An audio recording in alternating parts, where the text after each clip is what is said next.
the pitch is Luke towards shortstop. Petroselli's back. He's got it. The Red Sox win. And pandemonium on the field. Welcome to the Great American Collectibles Show, brought to you each week by the National Sports Collectors Convention. Join us every Wednesday evening at 6:30 p.m. Eastern Standard Time and get the latest news from the greatest experts in the sports collectibles world. You can watch us on the Great American Collectibles Facebook page, as well as YouTube, or you can listen to us on Spotify, Pandora, iHeartRadio, or any of your favorite podcast platforms. And now your hosts, award-winning sports collectibles author Tom Zappola and Boston sports media personality John Mallory.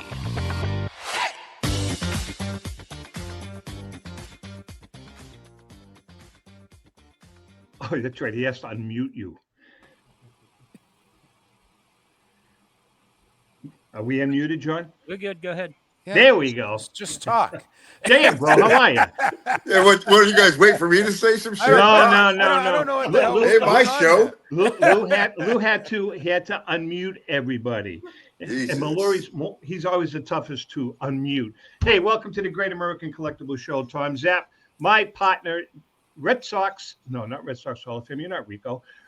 Boston sports personality, JM, John Mallory. Methuen Athletic Hall of Fame. Yeah, there you go. I wish you got thrown out of the city of Boston.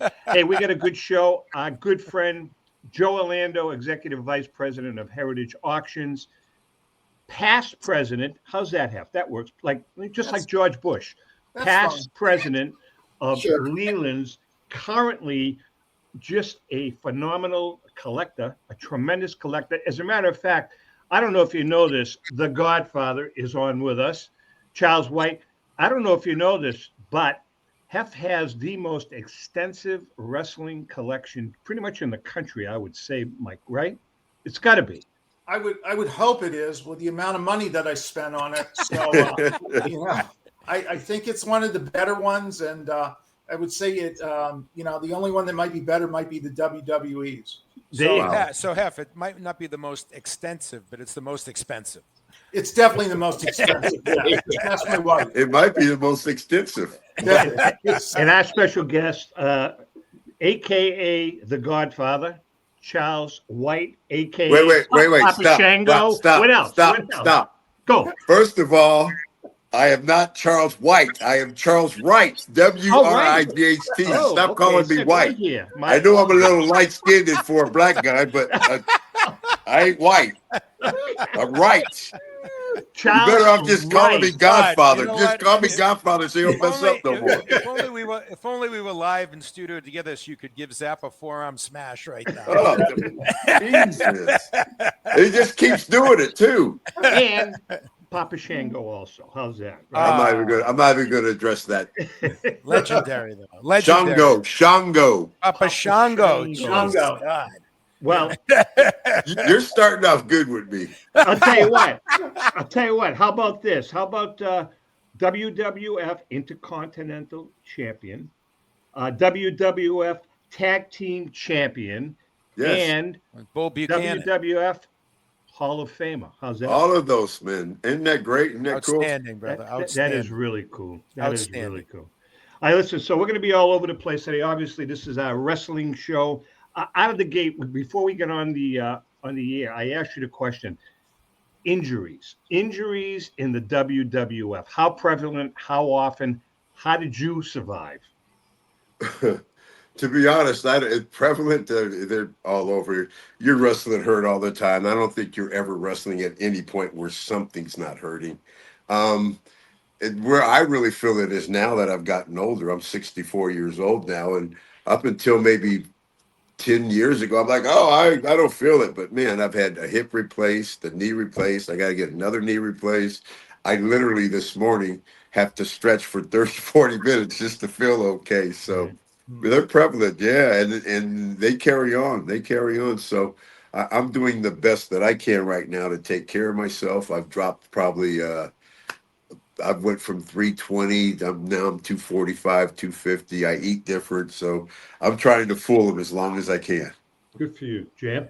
Charles, how long did you wrestle professionally? I started in '88, and my last match was 03 probably. So I But mean, I would come in and go a lot though. you spanned like across a lot of different personalities, a lot of different incarnations of the WWF, then to the WWE. When you look back, your highest moment was it getting that Intercontinental title with Bull Buchanan? Obviously, the Hall of Fame, I know in the end was your highest one, but what do you look back as a couple of highlights for you? Man, one of the biggest things for me was back then, like everybody has T-shirts right now.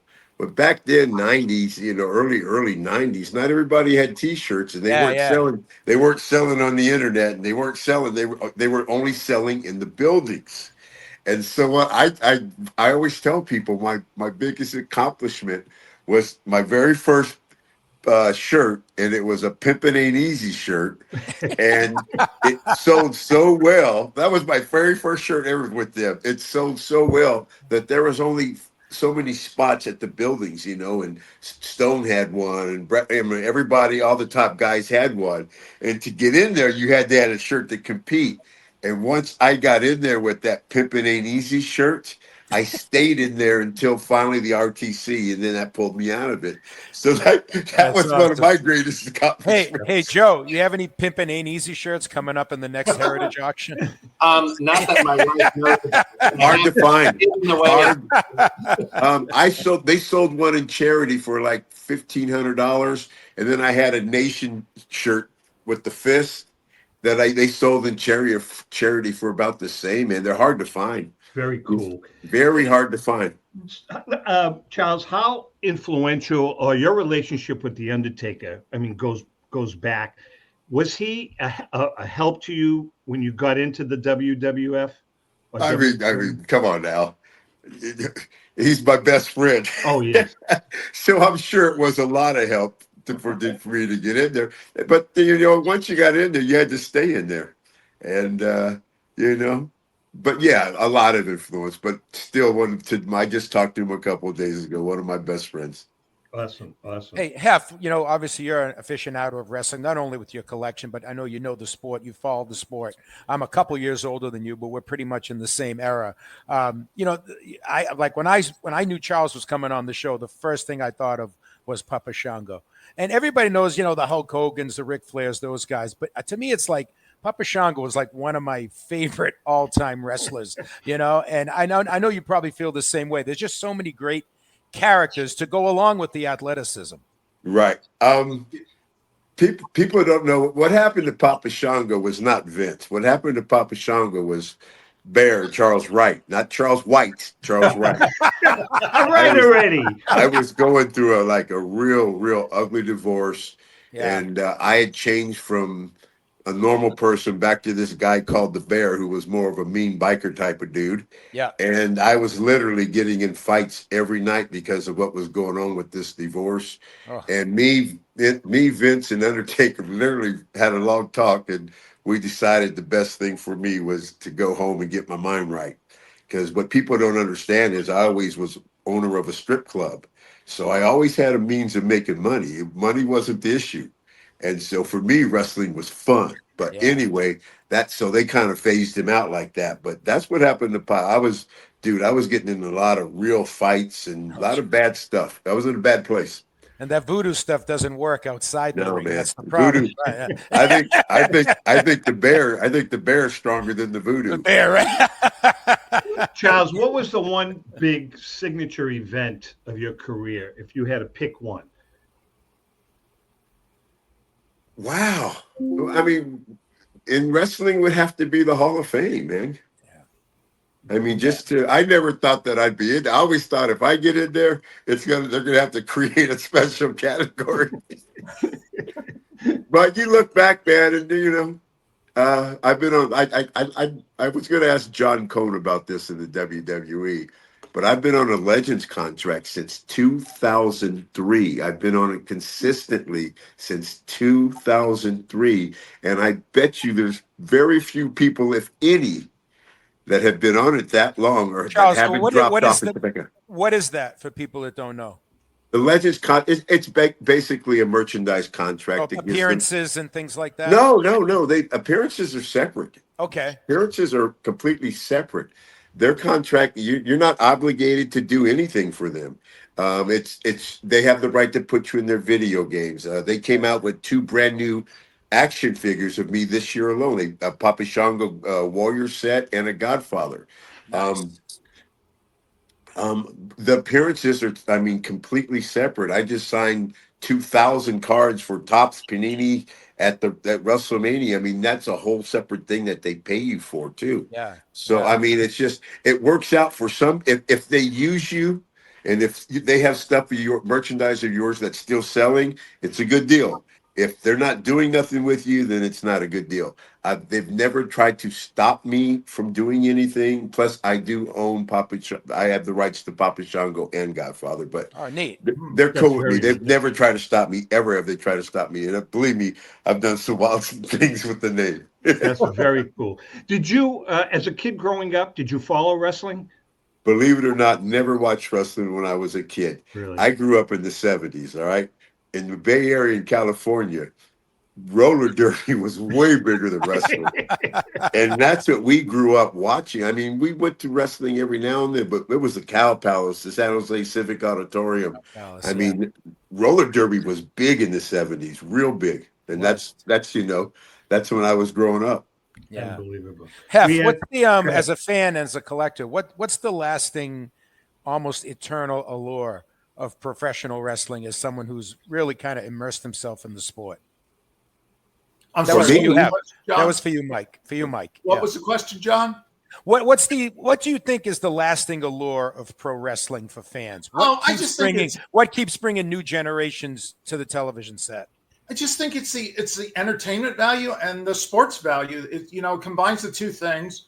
As Charles was telling you, it hurts. Like it's a real deal. It's the real deal. It's the real thing. But It yet is. there's so much entertainment value. And just look how Charles, portrayed his characters and his gimmicks. I mean, it combines. It's the only thing on earth that really combines the acting talent of a person along with the athleticism of a person.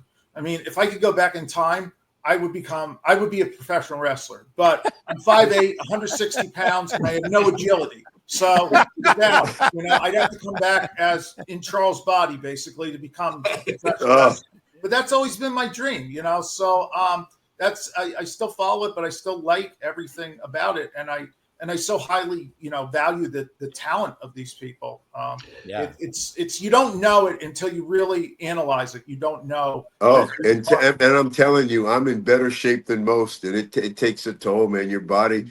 I don't know if it's easier on the young guys today because they do crazier things, but they're not wrestling 300 days a year either, like we were. And traveling like we were, and not taking nothing away from the young kids, because when I do watch, man, they do some outrageous.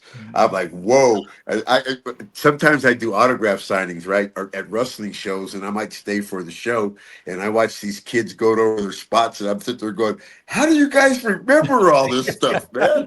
I'm used to just kind of saying, "What's the finish?" All right, I'll see you out there. Right. Charles, you're making a point that I've always wondered about. So when there's a big time event, WrestleMania, or just a championship match, or just even a regular match, how much rehearsing goes into the match prior to you actually getting into the ring, or is there any rehearsing? First of all, before the match, you've already worked with the guy 30, 40 times. So Okay. You already know each other. I would say any type of big match, you're going to go over it way before that day, and you're going to start going over it before and have ideas before and do certain things because you know the program, you know the match. So you're going to be prepared for it. By the time the match comes, you're already ready for it. And you're going to go over some certain things.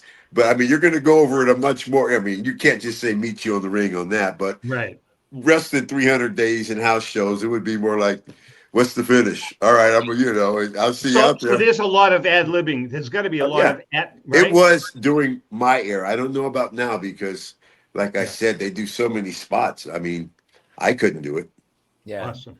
Hey, Joe, what drew you to wrestling as a fan and your continued fandom? I'm sorry?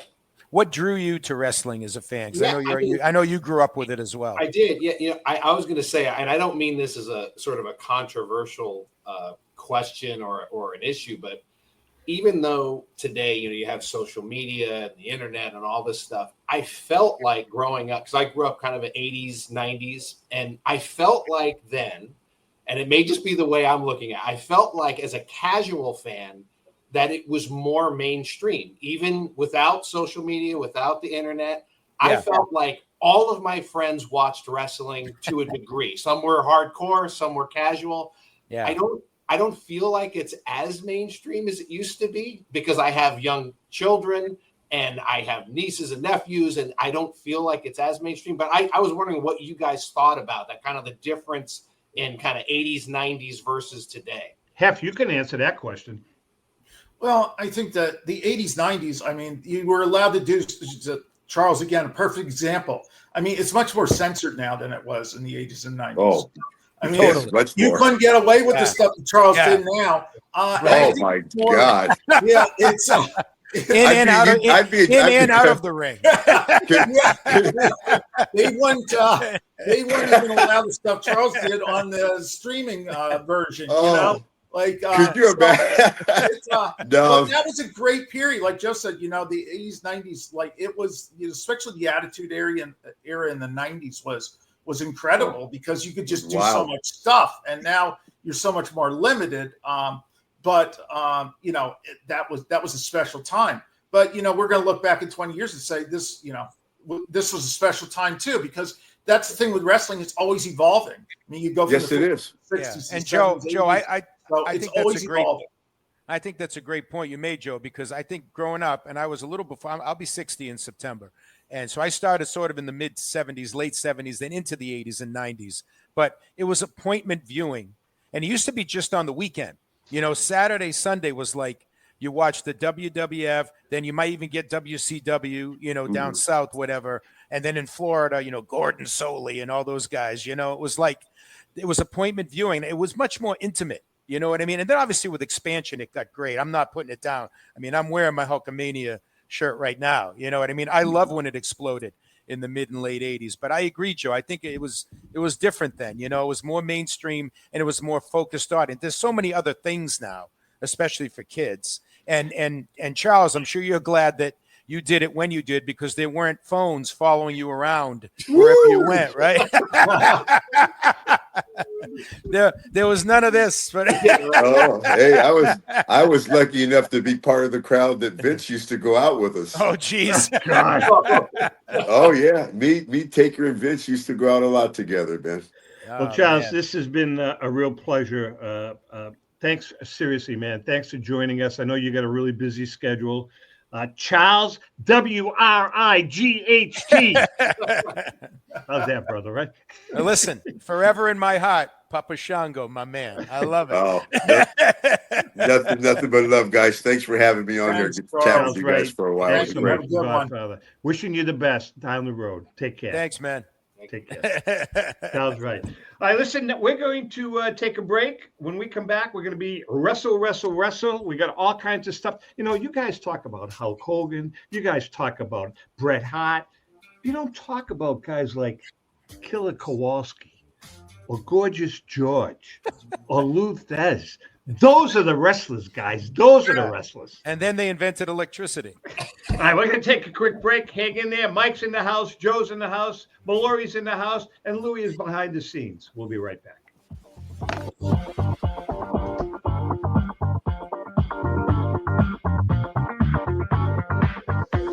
I'm Rebecca Curry, a two-time child cancer survivor, recipient, and advocate for Lucy's Love Bus. The mission of Lucy's Love Bus, 501c3 nonprofit, is to provide joy, comfort, and quality of life for the entire family of children with cancer. Since 2006, they have delivered love and comfort to over 3,000 children with cancer and their family members across New England. The dream of Lucy Grogan, an 11-year-old cancer patient, was to help kids with cancer who are suffering right now, before there is a cure, by offering free, integrative therapies like art, music, horseback riding, and many other activities. Unfortunately, Lucy passed away, but her dream lives on, and today Lucy's Love Bus is thriving.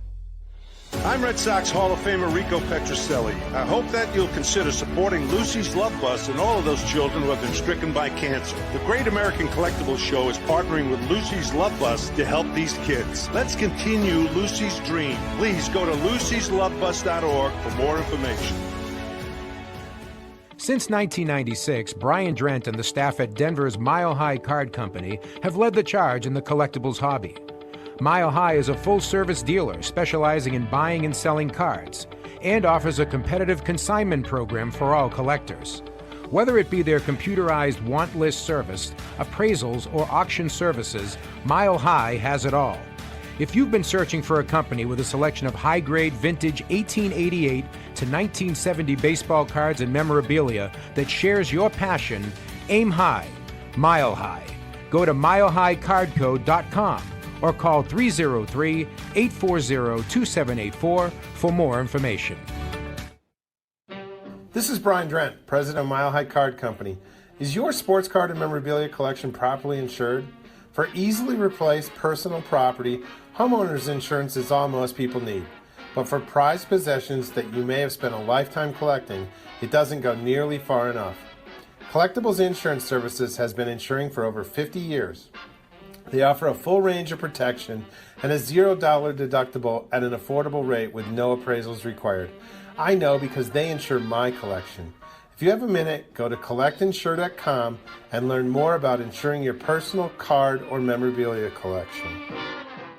Hi, this is Dan from Memory Lane Auctions, here to remind you that the renowned Memory Lane Collectibles Company has served as a beacon of light to the collecting community for the past several decades. Indeed, folks, it has been our utmost privilege and pleasure to provide the most enthusiastic collectors with an abundance of the finest sports cards and memorabilia for America's most coveted sports personalities via our world-class auctions.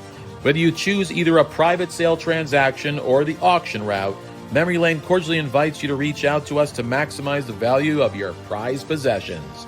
Also, it is not just sales that we pride ourselves on being the best of the rest, because if you are seeking a particular keepsake for your esteemed gathering, we will be relentless in our quest to find that special piece to fulfill your collecting dreams. So no time to wait. Reach out to us today for the purposes of capitalizing on our unparalleled marketing capabilities. Simply pick up the phone and dial 877-606-5263. That's 877-606-LANE, or find us on the World Wide Web at www.memorylaneinc.com. Now is the time for your valued consignment to ultimately become another one of Memory Lane's record-setting prices. How would you like to own the bat that was used by your favorite player when he hit that towering home run or game-winning base hit? Now look no further than JT Sports, specializing in the sale and authentication of professional game-used bats. As the official authenticators of professional model game-used bats for PSA DNA, JT Sports will guarantee the authenticity of any bat purchased from them. JT Sports also buys and sells game-worn uniforms, gloves, and baseball equipment. The unique quality of the collectible is what JT Sports is all about. Give them a call at 609-487-8003 or check them out at GameUseBats.com. Okay, we are back, and Mike Hefner's in the house. Joe Orlando's in the house. John Mallory's in the house. Hey, guys, I got to ask you a question. He's not going to, track me down and beat the shit out of me, is he? Because I pronounced his name incorrectly? I wouldn't blame him, Tom. Honestly, I wouldn't blame him if he did. I mean, I would lay low. Yeah. I did just text him your address and phone number. That's great. I greatly appreciate that. Hey, by the way, collectors and sports fan, this one's for you. The National Sports Collectors Convention is teaming up with hobbyists like you to support Make-A-Wish Illinois and St. Jude's Children's Research Hospital through the 2025 card fundraising sweepstakes. And it's your chance to win big for a great cause. Iconic prizes are up for grabs, like a 1951 Bowman Mickey Mantle graded SGC 5, a 1986 Flair Michael Jordan PSA 9, and an incredible original painting by sports artist Murray Henderson titled Chicago Sports Legends. Here's how it works. Donate just $25 to enter. And yes, you can enter up to 40 times. The more you give, the more chances you have to win, and 100% of the proceeds are split evenly between St. Jude and Make-A-Wish Illinois. Winners will be drawn on August 6th, and all items will be on display at the 45th National Sports Collectors Convention. Don't wait. Head to nsccshow.com/card fundraising sweepstakes to enter today. That's ncshow.com/card fundraising sweepstakes. Collect, give back, and win big. I wasn't kidding, guys. When I said, you guys, you talk about Ric Flair, not Ric Flair, you talk about Bret Hart and all these guys. But, Hef, in reality, I mean, the guys like Killer Kowalski, Bruno Sammartino, Spiros Arion, Dominic Nanucci, the Sheik, all of these guys, though, I mean, no, Haystacks Calhoun, Toru Tanaka, didn't they really lay the foundation for what it has become today? Yeah, I mean, those guys that you just mentioned, I mean, they're Hall of Fame caliber, and they are the pioneers. It's like looking back and saying, the Mickey Mantles and the Lou Gehrig's, but it goes back even further because back in the 1920s, there were guys like mainstream guys like Bronco Nagurski, who after he played football, he came to the wrestling ring, and Jack Dempsey, who even though most of the matches he was in, he refereed, but he brought it to the mainstream. And Gorgeous George, I mean, Gorgeous George Gorgeous George didn't only bring wrestling to the public. He basically introduced television to the public, because right around the time that Gorgeous George was wrestling, television became popular, came out, and a lot of people bought TVs just so they could see Gorgeous George wrestle. Yeah. Awesome. Joe, a quick question for Joe. Joe, what's today's status on wrestling cards? Up, down, stagnant? Way up. I think we're in this generational cycle where, some people consider, for example, like for basketball, a lot of people consider the 80s and 90s kind of like the golden era of basketball. I think the same is true for wrestling. I mean, again, I'm coming at it from a perspective of a casual fan. I did see all those major guys, Andre the Giant, Roddy Piper at the sports arena. I had my Hot Rod t-shirt. I came from a wrestling family, but I was a casual fan. But today, I think we're in this cycle where stuff that, let's say 20, 25 years ago could be purchased, at a fraction of what it's worth today. I mean, a great example, in the Summer Platinum event that we have in August, we have one of the finest 1982 Wrestling All-Star Series A sets. It's a 36-card set. It's got the Hulk Hogan rookie card, Ric Flair rookie card, all those things. That is going to sell for over $100,000. 20 or 25 years ago, I'm not sure you could get a grand or two. Really? But I think it's experiencing, again, we all go through this generational cycle as it relates to nostalgia. And now guys that are in their 40s and 50s, they remember, like, that was their childhood. They remember those days. And so you're seeing this escalation in cards. And, obviously Michael talked about memorabilia as well, but the robes, the costumes, everything related to those major personalities of the day has escalated in the last couple of decades. Well, Hef, one other thing, Joe brought out a good point about the memorabilia. One of the key pieces in my memorabilia collection is a framed picture of myself sitting on a chair at your house with my Randy Savage hat on that you let me put on my head. It's awesome. My grandchildren love it. They absolutely love it. I'll tell you, your collection. I mean, Joe, have you ever seen Hef's collection? Only in pictures. It's like it's mind-boggling. Seriously, it is mind-boggling. When I walked into that room, Michael, and I saw just the robes, and I mean, it was like incredible. I said, "Are you freaking kidding me? Do you have like a robe from every wrestler that ever wrestled?" No, I mean, I'd like to get there, and I'm really focusing. I'm trying because Rachel, my wife, is really on me. The whole basement now is consumed with wrestling stuff. My ultimate goal is to build a museum, which we're working on finding a location. How about my house? Probably a little bit too out of the way, but I want to come and visit my stuff every day. So I think.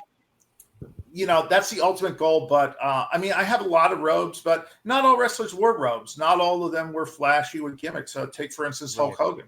I mean, most of the time he came into the ring 95% of the time, 98% of the time with a T-shirt that he ripped off and a pair of yellow trunks. So really the only things out there from Hulk Hogan are, his boots, or a couple pairs of his boots out there, and some trunks. So, that's about as good as you're going to get when it comes to Hulk Hogan stuff. Zap, I think you made a good point before with some of those guys you mentioned. And, when I first started, Bruno Sammartino was the champ. I think there's a forgotten man of professional wrestling, which is Bob Backlund, who was a champ. He was a champ for a long time. And then once Hogan, in fact, Backlund was supposed to fight the Iron Sheik, and they sent Hogan out instead because Hogan had become this megastar, largely thanks to, he was going to be in the Rocky movie. Remember, him and Stallone did that scene in the Rocky movie. And you guys I want all you guys to chime in on this. I think it really changed with two guys, and that was Vince McMahon when he took over from his father. Yeah, because Vince was like the announcer right when I first started watching. I think it was McMahon and Hogan, and McMahon and Hogan took it to a different level, and it hasn't really stopped since then. Hogan was on the cover of Sports Illustrated. I think he's still the only pro wrestler ever to be on the cover of Sports Illustrated. But talk about those two guys. Those two guys changed the game for us. I think you're right. I think, but there are other guys like Andre the Giant. 100%. Yeah, I mean, there was a whole crew at that time. Rowdy Roddy, guys. But again, prior to them, I mean, there were some studs. I'm talking George the Animal Steel, example, right? I mean, there was a guy that really kind of took it to another level with his entertainment value. Yeah. Professor Toro Tanaka with the salt and put you to sleep with his sleeper hold. Fuji and Tanaka, great team. I mean, they were classic wrestlers. And then, of course, the guy. I think you guys were kids. But Lou Albano, man, he was awesome. Captain Lou. The captain was awesome. And right? then think about what he did with, and that's where it exploded, because MTV, and again, I don't want to dominate. You guys can certainly have. I know MTV then jumped into the wrestling thing. Cyndi Lauper. And Cyndi Lauper put Albano in her Girls Just Want to Have Fun video. And that's when it became, Joe, you mentioned mainstream. That's when it became not this Saturday morning geographical thing, but a national phenomenon, really. Hef, what's your take on all this? Well, I think, the most influential person, other than, I do value Gorgeous George's contribution. I really do think he brought it to TV, which was really pretty incredible. But, pretty much no questions asked, whether you love him or you hate him. Vince McMahon Sr. Really is the guy who put wrestling in the place it is today. So, I give him all the credit in the world. I know some of his maneuvering and things weren't really, some of them were a little bit sketchy when it came to ethics, but, when he acquired the territories and the like, but he really did make it a worldwide thing. And that's what has it to where it's at today. So I'm going to ask Lou, as a kid, were you a big wrestling fan? Yeah, huge. And it was funny when the Godfather started talking about roller derby. Saturday mornings was street hockey, come in to watch the wrestling, watch the roller derby, go out and play street hockey again. That was my Saturday mornings. Well, that's a damn good Saturday morning. Snow and Samoans, the Iron Sheik, that era down there, that was great. But Samoans, yeah. Oh, the Samoans, Samoans. I fell in love around Rock and Kurt Angle and Triple H and that era. That was the era that I really fell in love with it. And I was rather adult. And all my friends were involved. That's when it moved out of Saturday, John, as you mentioned. Monday Night Raw. We'd go to the health club and then we'd go sit in a bar at night and watch Monday Night Raw together. my brother Al and John and Luno, my brother, used to beat the hell out of me every Saturday morning. Every Saturday morning, he beat the hell out of me because he was like 2 years older, and he's bigger than you too. He would try all these, he just like annihilated me every freaking Saturday, and I became like the Pete Sanchez or the Johnny Rods or the Frank Hickeys. Who was the dude from Pete Doherty? Was it? Doherty was the golden terror. Yeah. Joe Murco. I'm going to throw that one out. Right, exactly. I think Pete Sanchez in his career went 0-500. You know what I like? My favorite guy like that was the unpredictable Johnny Rods. Johnny Rods. Yeah. Because Hall you know of he was, Famer. and you know why he was unpredictable? Because we didn't know how he was going to lose. Yeah. Yeah, it's like the I can't believe unpredictable he's in the Johnny Hall of Rods. Fame. Yeah. I know. And then there was a guy named Frank Hickey. I don't know if you remember him, but Frank Hickey, he used to dress up like a bumblebee, and he never, ever, ever won a match in my entire childhood. Never. Just absolutely incredible. Listen, I don't think the contribution, you mentioned him, as we talk about guys that made an impact, I don't think you can overlook the contribution of Roddy Piper. I mean, that dude with Piper's Pit, my favorite moment, maybe even in the history of television, was when he hit Jimmy Snuka on the forehead with a coconut. You know, because to be hit in the head with your native fruit, to me, is like a moment. And he sucked up to him. He said how great he was. He picked up a coconut, hit him right in the head. Yeah. Roddy Piper was, to me, as big a personality as Hogan or anybody else. You know, Joe and Hef, I don't know if you know this. We talked about it last week, but Lou and I were pretty much responsible for the death of one of the greatest wrestlers of all time. Lou, why don't you tell the story? Randy Savage, who Tom and I were doing another show, and I have no idea why I did it, but at that particular show, I was doing drops of Randy Macho Man Savage during the show. I just had all kinds of sound clips of him talking and kept dropping them. And I'm not sure if he died during the show, but he died that day. Oh, Jesus. Great. That's a bad thing to have on your conscience. Yeah. So we're now listen, based on Ringside Intel's 5 greatest wrestlers. Now, see, this is interesting. We've talked about all of these guys. Yeah. And one guy we have not mentioned. We're going to start with number 5, Lou. Number 5, John Cena. Now, he's considered, again, this is according to a survey that Ringside Intel took. So they have him rated as the 5th greatest wrestler of all time, who, by the way, lives right across the river from me. Built a beautiful home. His mom lives there now, John, right? I think his mom and dad. Yeah, his dad's a good friend of mine. He worked with him for many years. Yeah, we all love John Cena, but Hef, are you on board with this? Top 5? No, I don't know who's number 5, but it's not John Cena. All right, let's go through the list. I'm not on board with that. All right, let's go through the list, and then you guys decide. Number 4, The Rock. Too low. I'm okay with The Rock in the top 5, definitely. Oh, he's a top 5, definitely. Number 3, Hulk Hogan. Too low. Number 2, The Undertaker. I'm glad that Charles Wright isn't here because it's his best friend, but he shouldn't even be on this list. No, really. I agree. All right, and number one, interesting, and he's a great wrestler, but he never mentioned him. Stone Cold Steve Austin, number one. Tough one. He's not number one, but all right. So, Mike, who are your top 5?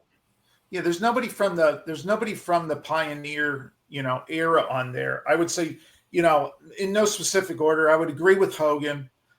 You have to put Flair somewhere on there. Absolutely. I mean, 100%. instead of I agree with Undertaker or Cena, you definitely have to put him on there. Just because of his drawing ability, I think you put Andre the Giant on there. The Rock, I 100% agree with. As far as mic skills and wrestling combined, like you couldn't beat it. And who was the other one that was on the list? I wouldn't put Stone Cold on. No way. Not enough wrestling ability. Not enough talent. Great on the mic. Great character, but not Hogan. The Undertaker was the other one. I would replace Undertaker, Cena, and and I would put, like I said, Andre the Giant on there. I would put Ric Flair on there. Undertaker's close, but it's more so Undertaker without the gimmick is Mark Calloway, who's great, but he's not Rock. I mean, his like his persona when he first came out was great. Like top 5 maybe personas. Yes, I'll definitely consider with Paul Bearer and all that, right? Like that was pretty cool when it first came out. Yes. But I wouldn't put him on this particular. I would put Gorgeous George on the list for sure. Okay. I would put Gorgeous George. So San Martino, no? San Martino? I mean, I think San Martino's close. I mean, he's a top 10 guy, but he sort of got stale. I mean, he was a great draw, but he was sort of champion for too long, and especially if you look at the way championships change hands these days. I mean, he was great, and for that time period, he was great. But I think he hung around a little bit too long. I think they kept him on a little bit too long. Joe, any thoughts? You want to chime in here? Yeah, I'm way too casual of a fan to have anything intelligent to say here, but I will go back to something. That doesn't stop anyone on this show, Joe. Exactly. Well said. Good, well played. But I will go back to something that Mike said earlier, which is, the combination of personality, comedy, acting skills with the athleticism. I guess it depends on what the list is based on. Is it wrestling? Is it like their athleticism? Is it their character? Because I mean, it just depends on what the criteria is, because you could come up with, who are the top 5 characters of all time? That might be a different list of who are the top 5 wrestlers, like all the way around. Yeah. Yeah, I'm sorry, but the biggest omission here is Stacy Keibler. I just got to say it. And listen, you can throw Tori Wilson in there too. Yeah, there you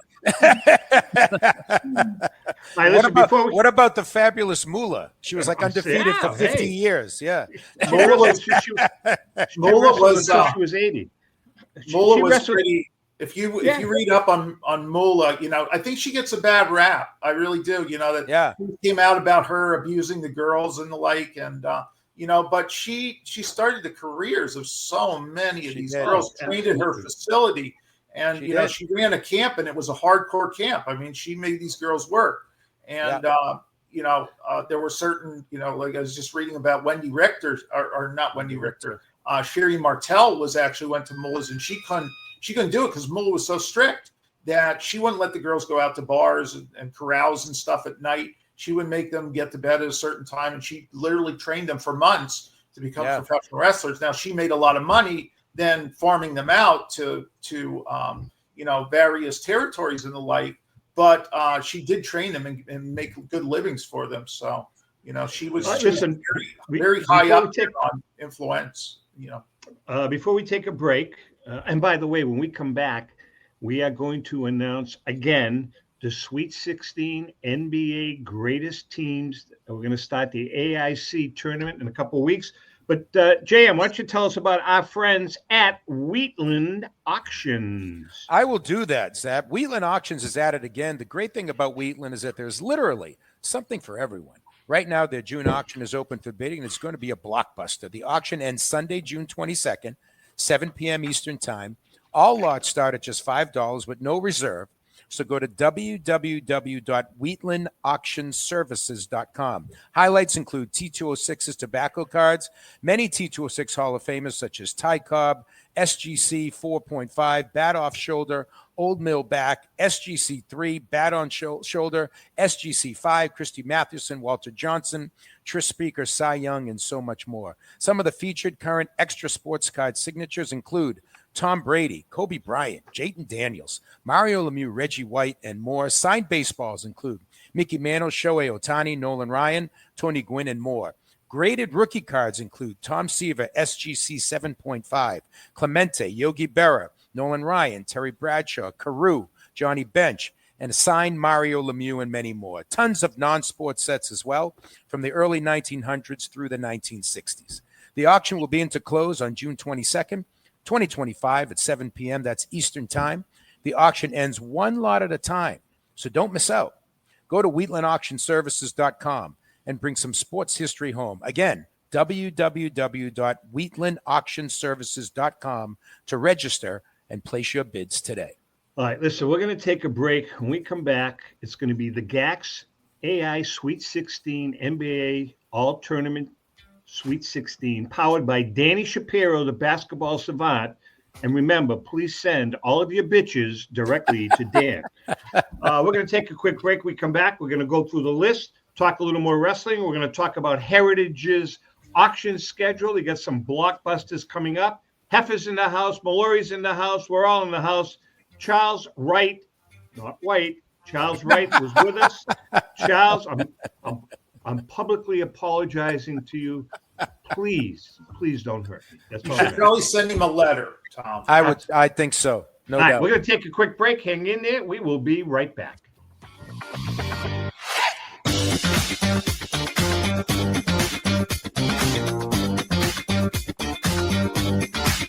I'm Rebecca Curry, a two-time child cancer survivor, recipient, and advocate for Lucy's Love Bus. The mission of Lucy's Love Bus, 501c3 nonprofit, is to provide joy, comfort, and quality of life for the entire family of children with cancer.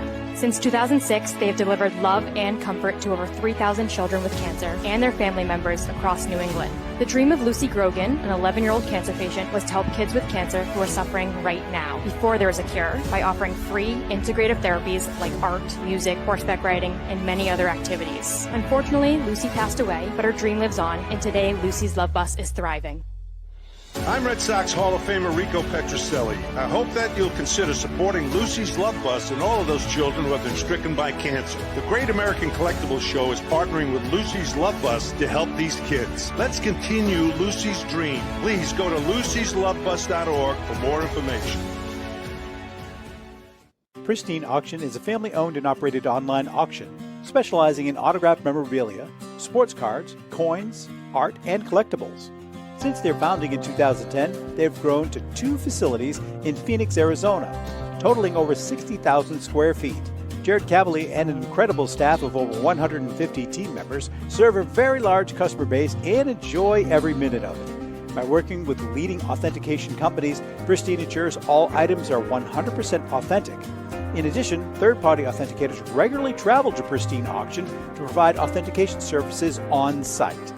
Pristine Auction strives to operate its business in a way that's honoring to God, their families, and their customers. With a strong focus on speed, quality, and premier customer service, their mission is to be the leading online auction for every level of collector and fan. Pristine also works for Hope Sports and Identity Hoops International, traveling to Mexico to build houses for the less fortunate. Pristine Auction offers several online auction formats with thousands of auctions ending each day. For more information, go to pristineauction.com. That's Pristine Auction, the best in the business. If you are a discerning collector interested in owning the most important pieces in the hobby, look no further than Leland's Auctions. The original sports auction and appraisal house, Leland's was established in 1985 by legendary Pioneer founder Joshua Leland Evans. And today, President Mike Hefner carries on the tradition. From the Tom Brady card and memorabilia collection to the famed Boston Garden auction to high-end card auctions from every major sport, Leland's has always maintained the highest standards. Go to Lelands.com and get your bid in. That's Leland's, the hobby's leading sports auction house for 4 decades. It's often been said that championships are won on the practice field, and world records come only to those willing to work harder than everybody else. Heritage Auctions is the world's largest collectibles auctioneer because we believe that becoming the best is only an invitation to the challenge of remaining the best. This requires the skills of the hobby's top experts, capable of identifying and maximizing value for our consigners. It requires the most visited website in the industry, courting a global audience of collectors over 1.5 million strong. It requires a dedicated press department that expands our global reach far beyond the entrenched hobby marketplace. It's hard work, but a simple premise. Present the finest collectibles to the largest population of potential buyers, and world records will come. We invite all listeners to put the unmatched power of Heritage Auctions to work for you. Auction evaluations are always free, and our commission-based fee structure ensures that our interests are always aligned. Highest possible price for your collectibles. There will always be new world records to chase, so let's chase them together. Visit our website at ha.com and request your no-obligation review today. Hi, this is Dan from Memory Lane Auctions, here to remind you that the renowned Memory Lane Collectibles Company has served as a beacon of light to the collecting community for the past several decades. Indeed, folks, it has been our utmost privilege and pleasure to provide the most enthusiastic collectors with an abundance of the finest sports cards and memorabilia for America's most coveted sports personalities via our world-class auctions. Whether you choose either a private sale transaction or the auction route, Memory Lane cordially invites you to reach out to us to maximize the value of your prized possessions. Also, it is not just sales that we pride ourselves on being the best of the rest, because if you are seeking a particular keepsake for your esteemed gathering, we will be relentless in our quest to find that special piece to fulfill your collecting dreams. So no time to wait. Reach out to us today for the purposes of capitalizing on our unparalleled marketing capabilities. Simply pick up the phone and dial 877-606-5263. That's 877-606-LANE, or find us on the World Wide Web at www.memorylaneinc.com. Now is the time for your valued consignment to ultimately become another one of Memory Lane's record-setting prices.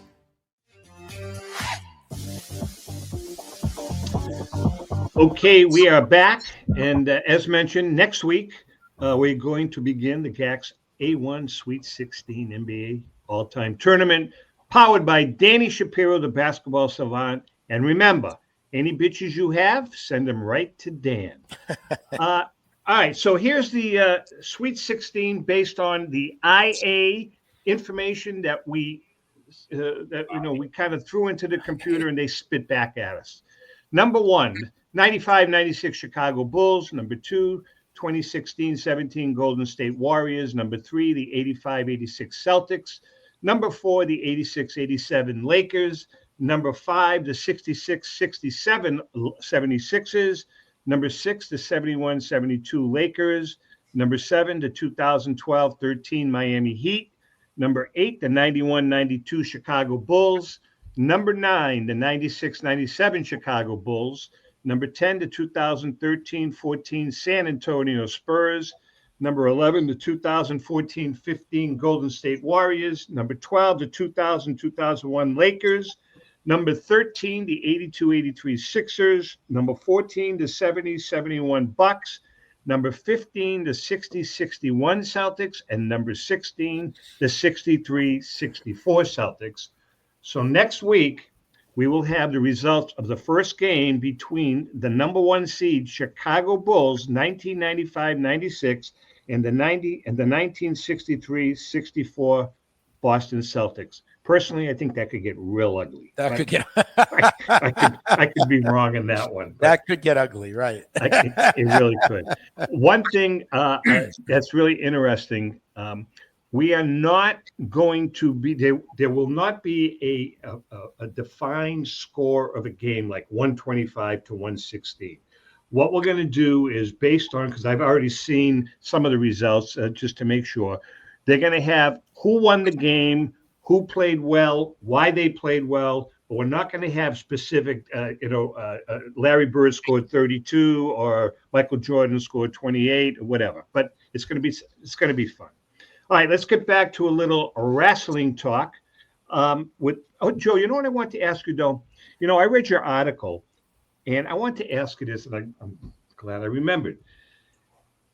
If you make a few bucks on a particular card or a piece of memorabilia, I've always taken the approach, if I want to sell it, don't get greedy. Sell it if you need the money, sell it when you want to, but it's not really necessary to ride it to the very top. Does it depend? What does that all depend on when you should sell a card or a piece of memorabilia? Yeah, I mean, I think, we're all collectors here on the call, and the listeners are collectors too. So they'll understand what I mean by this. Our wiring, tells us to acquire and build and assemble. So it's much harder, I think, as a collector to get rid of something than it is to buy something. It's just not how we're programmed. But I think there are situations, and we're all guilty of this from time to time, where we hold just a little bit too long. And we keep thinking, everything's just going to keep going up and up. But there will be that moment in time where you hear a number on something that you own, and it's best to pull the trigger and take the deal, because remember, you can always take those proceeds and put it right back into your collection and continue on. In the moment, it's hard to part with something that you really love, but as most collectors know, sometimes you have to get rid of something you like for something you like more.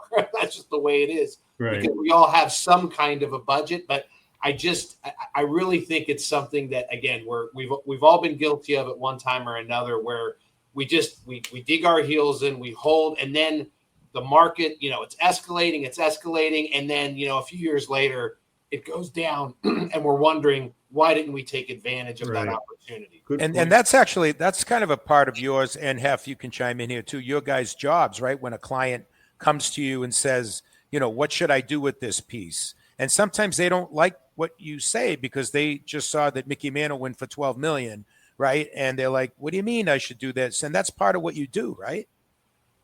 Correct. I mean, and I think it's always, for your reputation and your credibility, I believe, you have to remain in that place when you're talking to a potential consignor. You have to tell them where the market is, because look, there are certain areas of the market, for example, right now, for whatever reason, and we don't have to get into this, team signed baseballs are kind of soft, vintage team signed baseballs, for whatever reason. Like, they just haven't escalated like some of the other categories have over the past several years. Tickets a few years ago had this just crazy spike in the market. The really iconic tickets have held up, but the kind of middle of the road tickets have come down. They're soft. I think it's important when you're talking to a potential consignor to explain, like, this may not be the right time, because it's about that relationship. You're building a relationship with someone, and you don't want to mislead them. You don't want to tell them that this is the right thing to do at this time when it's not. Hef, are you still collecting? Oh yeah, I'm definitely. Well, I'm collecting a lot of wrestling, as you know. Yeah. But I'm still adding to my baseball collection. I'm sort of trying to wean myself off the other sports, because the hockey, the basketball. How about your electric guitars? Excuse me? How about your electric guitars? Oh, I still have those. I was actually just looking at possibly purchasing some more of those. But yeah, they make great displays. But getting back to the thing that you were saying before, I think the best time, and that Joe was talking about, I think the best time to sell something is when someone really wants it. It's impossible to time the market, but I always found when someone keeps hounding me for something and hounding me for something and hounding me for it, and then I look back and say, why didn't I sell it to that guy? Sure. That guy really wanted it, and he was going to pay more than anybody else. Hey, Hef, how much for a Game 1, Show 1, signed Hulk Hogan T-shirt, signed by Hogan, with a picture? In 2013, I met him at his shop. Did you wear it, John? Did you wear it, or did Hulk Hogan wear it? No, I wore it. It's Show 1. Oh, well, I think we have to subtract a little bit for that. Jeez. We had chatting with that's probably $500 right there, baby, right there. We're chatting with Joe Orlando and Mike Hefner. Hey, JM, why don't you tell us about our good friends at the CSA shows, Joe Drellick and company? You got it, Zab. CSA Shows is proud to present the Chantilly Show, being held from June 27th to June 29th at the Dulles Expo Center in Chantilly, Virginia, just minutes from the Dulles International Airport. Celebrating 29 years at the same location, there'll be over 450 dealer tables exhibiting on over 125,000 square feet of space. With both vintage sports cards, memorabilia, as well as modern-day sports treasures, you won't have to look very far for that special card, bat, ball, or autograph. Major auction houses and third-party grading companies will be on site to assist you with your collecting and authentication needs. Some of your favorite superstars will be on hand, including NFL Hall of Famers The Bus, Jerome Bettis, Marcus Allen, Eddie George, Baseball Hall of Famer Chipper Jones, and many more. Over 40 guests in total. For more information, go to www.csashows.com. That's the Chantilly Show, where you can find all of your sports collectible treasures. You also got to check out the Sterling Sports Auction going on right now that ends on June 19th. Our good pal, Lee Barron's nice guy, has some very great cards in this event that are very affordable for the everyday collector. Check out some of these great pieces. An M116 SGC Walter Johnson, a big train, as well as a W572 SGC 40, a DiMaggio 1939 play ball, as well as a 41 play ball. a T206 Cobb, bat on the shoulder with a broadleaf back, a Kimball, Annie Oakley, and Panini Jordan Love autograph. Annie Oakley, any relation to Charles Oakley?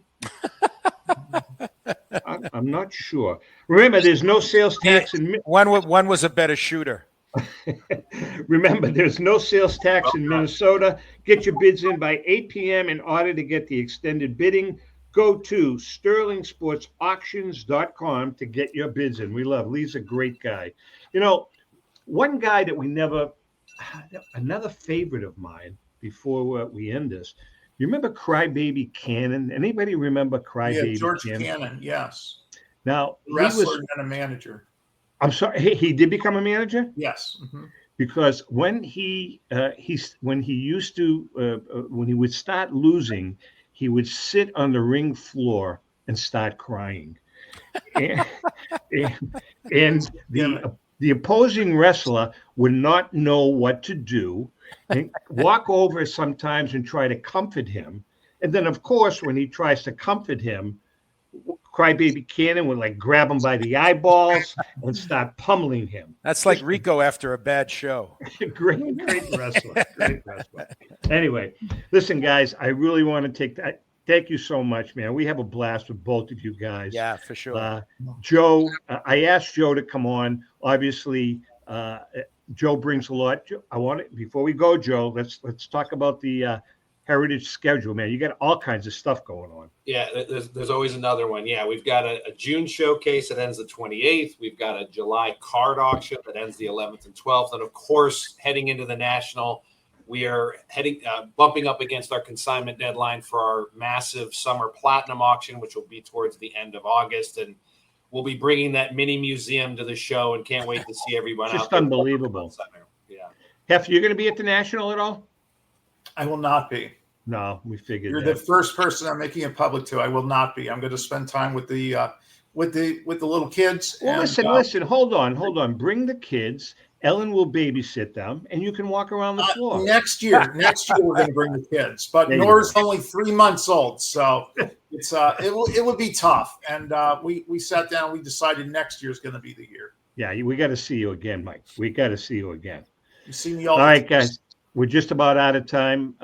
Joe, thanks so much for coming on board. Mike Hefner, thank you so much for coming on board. JM, always a pleasure dealing with you and Hulk Hogan. You got it. Well, you know what I'm trying to say, Mean Gene. Special thanks to Charles Wright, a.k.a. Papa Shango and the Godfather. And Lou, as always, great job. We love you guys. Next week, don't forget the first round of the AI Gacs tournament with Rico Petrocelli, who doesn't give two damns about it. With that being said, hang in there. We'll see you guys next week, and happy collecting.